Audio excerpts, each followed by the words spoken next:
Hello guys, welcome to my YouTube channel. यो चाहिँ मेरो सेकेन्ड भ्लग। आज चाहिँ हामी पञ्चकन्या जाँदैछौँ। हामी चाहिँ आज बिहानै उठेर केही पनि नखाई पञ्चकन्या मन्दिर जाँदैछौँ। अनि आज यहाँ हुनुहुन्छ हाम्रो दाइ र दुर्गा भाउजू। आज चाहिँ हामी बाइकमा जाँदैछौँ। धेरै चाहिँ टाइम लाग्दैन बाइकबाट। हाम्रो घरबाट चाहिँ 1-2 मिनटमै पुग्छौँ। अब हामी जाँदैछौँ।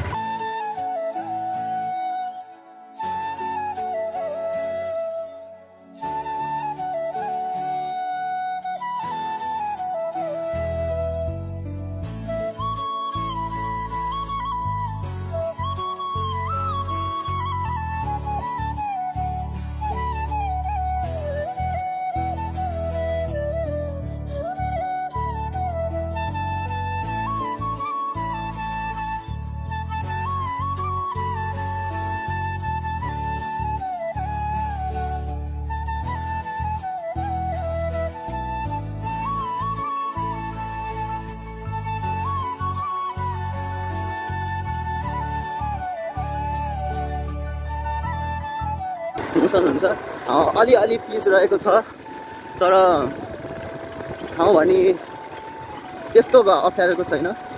तपाईँ आनन्दसँग आफ्नो फ्यामिली ल्याएर आफ्नो छोराछोरी आफ्नो सबै फ्यामिली बुवा आमा एकचोटि आउन सक्नुहुन्छ।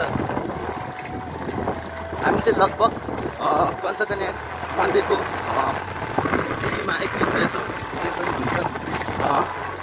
यता चाहिँ हाम्रो अर्को बाटो रहेको छ भने हामी चाहिँ रोडको बाटो बाइक हुँदै हामी अर्को बाटो जाँदैछौँ।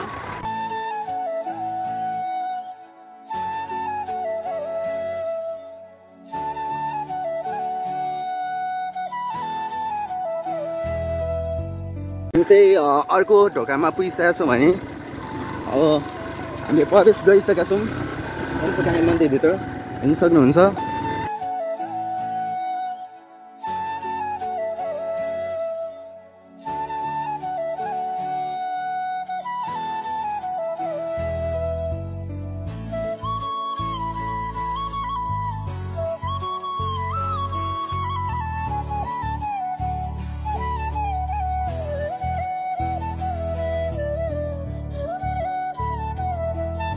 हेर्न सक्नुहुन्छ निर्माणको कार्य चाहिँ धेरै तीव्र गतिबाट हुँदै गएको छ।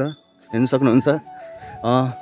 धेरै नै चाँडो अर्को वर्ष हामी धेरैभन्दा धेरै सबैभन्दा राम्रो हेर्नु पाउनुहुन्छ। यसै गरी यसलाई धेरै नै राम्रो गर्नु सकियो भने पछि गएर यो धेरै राम्रो पर्यटकीय ठाउँ बन्न सकिन्छ भन्ने आशा रहेको छ। चाहिँ हाम्रो यहाँ निर्माण कार्य भइरहेको छ। हेर्न सक्नुहुन्छ। धुमधामसँग भइरहेको छ। यता हेर्न सक्नुहुन्छ। यहाँ चाहिँ हाम्रो एउटा सरस्वतीको मूर्ति पनि बनाएको रहेछ। सरस्वती हाम्रो मातालाई पूजा गरौँ भनेर मूर्ति पनि बनाएको रहेछ। हेर्न सक्नुहुन्छ। यहाँ धुमधामसहित दिन रात नभनी निर्माण कार्य भइरहेछ। हाम्रो गाउँ हामीले नै बनाउनुपर्छ, हाम्रो ठाउँ भनेर पछि गएर यो ठाउँ अरू ठाउँ जसरी नै चिन्ने छ। सबैले आउनेछन्, घुम्न आउनेछन्, पर्यटकीय स्थल बन्नेछ भन्ने आशा छ।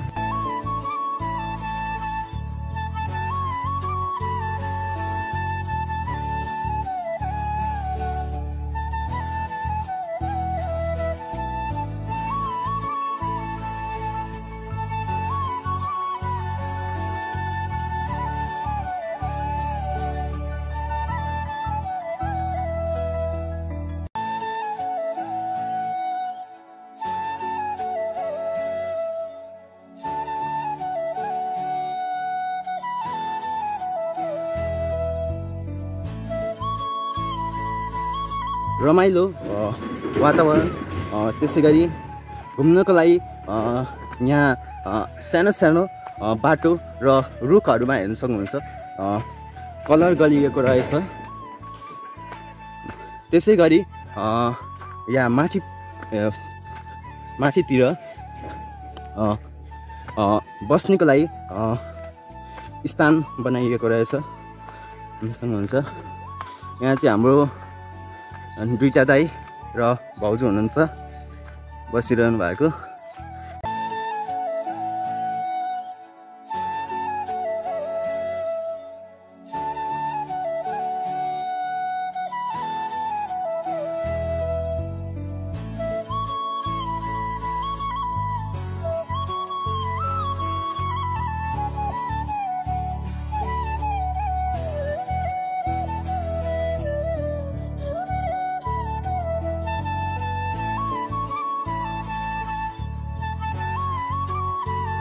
देख्न सक्नुहुन्छ। अब चाहिँ हामी भ्यू टावरतिर गइरहन्छ। यहाँ एउटा काठको भ्यू टावर रहेको रहेछ, भनौँ बाँसको भ्यू टावर रहेको रहेछ। अब चाहिँ हामी बाँसको भ्यू टावरतिर जाँदैछौँ।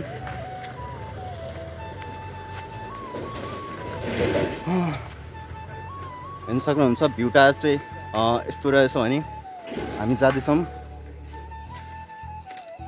अलिकति बाँसको भएर केही अलिकति कमजोर भए पनि राम्ररी डोरीहरूले बानिएको रहेछ। हेर्न सक्नुहुन्छ यहाँबाट चाहिँ यस्तो दृश्य छ भने माथिबाट चाहिँ यस्तो देखिँदो रहेछ। माथिबाट हाम्रो पञ्चकन्या मन्दिर। त्यसै गरी हामी यहाँ टपमा आइपुगिसकेका छौँ। देख्नुहुन्छ टपबाट चाहिँ हाम्रो पञ्चकन्या यस्तो देखिन्छ, भनौँ सुन्दर देखिएको छ। अब चाहिँ हामी तपाईँहरूलाई तलको भ्यू पनि देखाउने छु।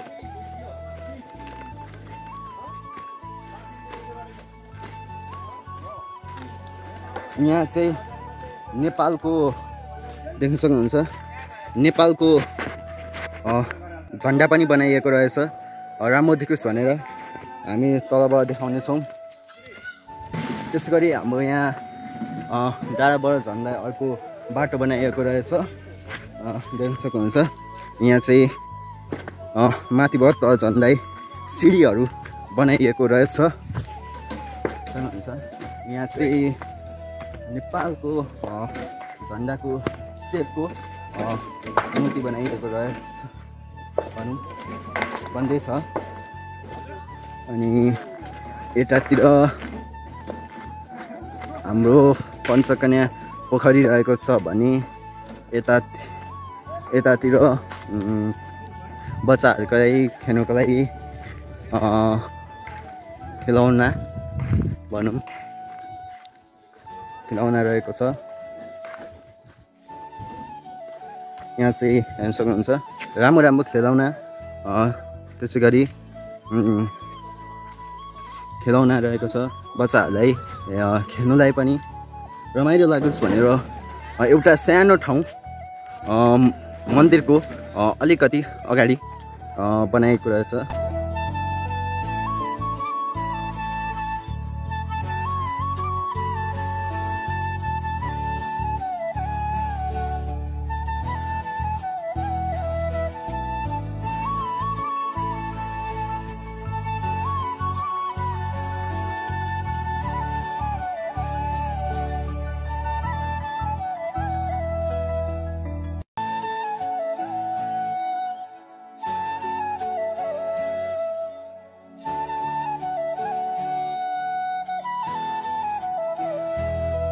हाम्रो त्यसै गरी यहाँ मरिन गाउँपालिका 5 को वडा अध्यक्ष हुनुहुन्छ।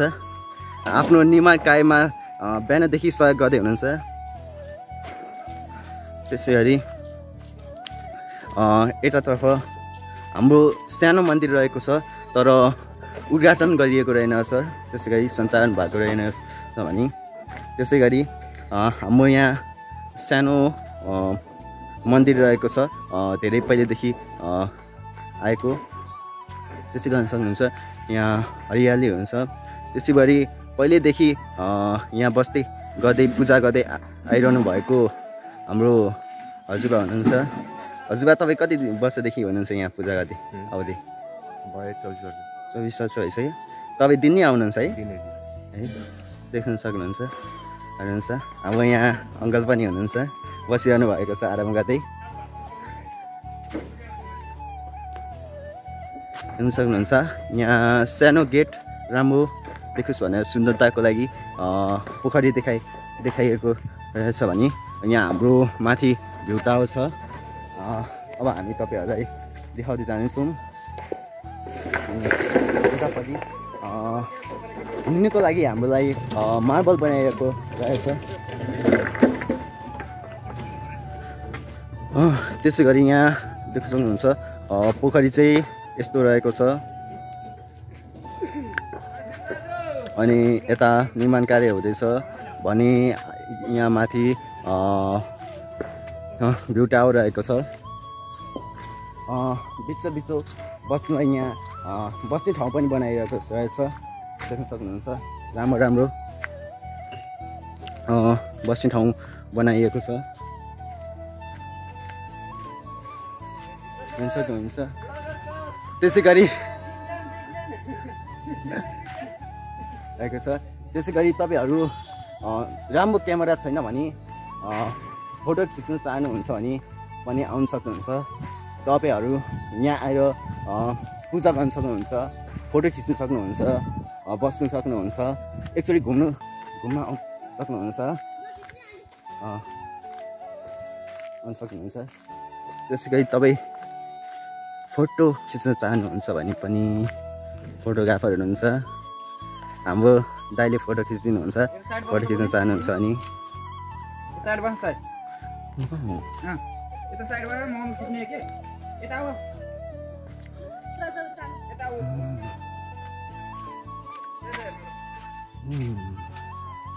सुन्नुहुन्छ। हाम्रो पोखरी चाहिँ यस्तो देखिन्छ।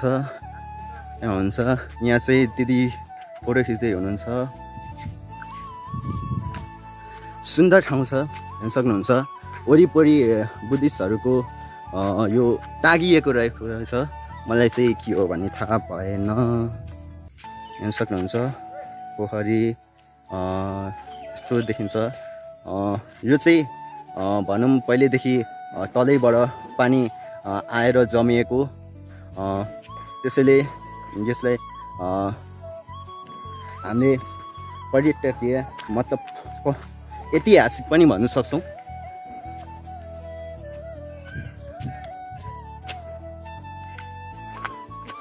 सक्नुहुन्छ यहाँको वातावरण यस्तो रहेछ, शान्ति।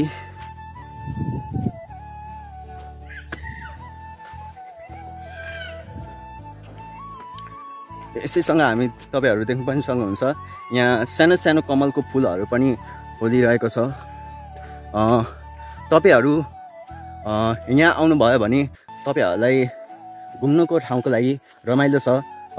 तपाईँ यहाँ आउनुभयो भने तपाईँलाई अल्छी लाग्ने, तपाईँहरूलाई रमाइलो नलाग्ने त्यस्तो हुँदैन। तपाईँहरूको लागि रमाइलो लाग्ने छ यो ठाउँ।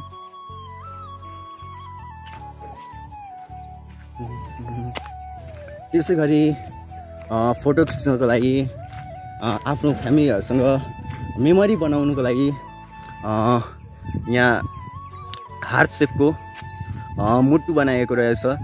पौडेकी पञ्चकन्या पोखरी लेखेर हेर्न सक्नुहुन्छ।